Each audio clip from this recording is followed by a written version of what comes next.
Je m'appelle Louis, j'ai 10 ans, je suis en CM2. C'est les vacances et je vais passer une semaine avec ma grand-mère Elisabeth.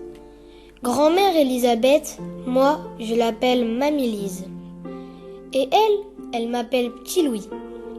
Ce matin, on a pris l'avion pour Glasgow. C'est en Écosse, parce qu'on va passer une semaine en vacances là-bas. C'est la première fois que je prends l'avion. C'est chouette. À l'arrivée, on a loué une voiture.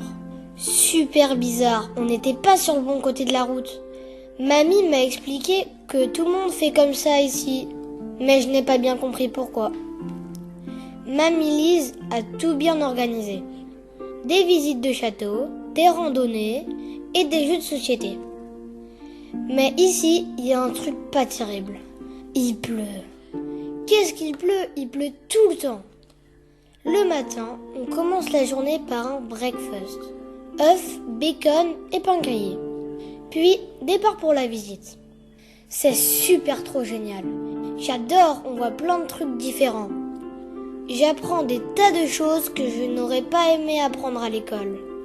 Mamie me raconte l'histoire des châteaux, des clans et c'est super intéressant. Ce matin, ce n'est pas pareil. Mamie Lise et moi, on a dû attraper un coup de froid. Elle pense même qu'elle a de la fièvre. Et moi, je suis gelée, même après avoir enfilé mon pull. Elle a eu du mal à me préparer mon petit déjeuner et elle est retournée se coucher. Cela fait 2 heures que je lis dans ma chambre. De temps en temps, je vais la voir. Elle dort. Vers midi, elle s'est levée, a sorti un billet de 10 livres et m'a dit d'aller me chercher un fish and chips dans le petit restaurant à côté. Il est 15 heures, on va mieux. Elle me propose une promenade au bord du lac, histoire de ne pas rester enfermée toute la journée. Il pleut, comme toujours. On sort de la maison et on marche doucement, bien protégés dans nos cirés. C'est triste le Loch Ness sous la pluie. On longe le lac, le chemin est glissant. Tout à coup, alors qu'on est au bord de l'eau, Mamie glisse sur une plaque de boue. Elle s'affale de tout son long. J'ai peur qu'elle tombe dans le lac. Elle s'agrippe à des branches mais n'arrive pas à se relever. Elle glisse à nouveau et la voilà à moitié dans l'eau. Je me précipite pour l'aider, je lui attrape les mains et tire de toutes mes forces. En relevant la tête, là, je le vois. C'est le monstre, j'en suis sûre. C'est Nessie. Je ne peux plus bouger, je suis figée. Soudain, je réalise que Mamie crie de plus en plus fort, car elle est en train de glisser vers le lac. Je la tire à nouveau vers moi de toutes mes forces. Ça y est, elle est enfin hors de l'eau.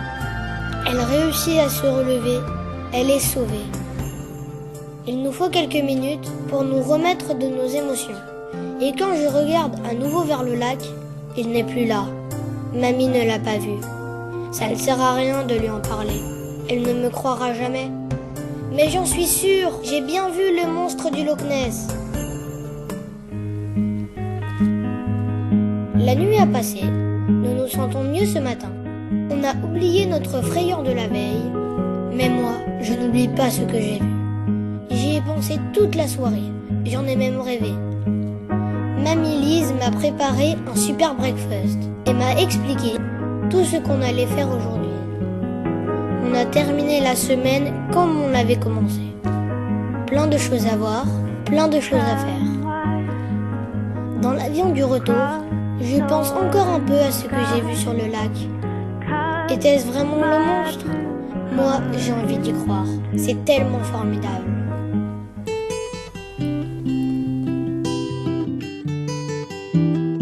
Cette année, je suis en 6e. Et cette année, je suis particulièrement attentif en cours de géo.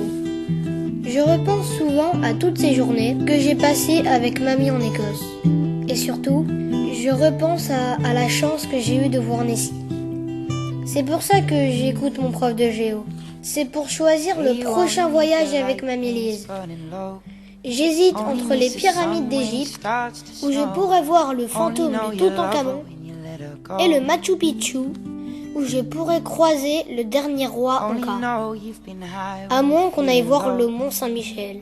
C'est bien aussi le mont Saint-Michel. Car de toute façon, c'est toujours génial, les vacances avec mamie.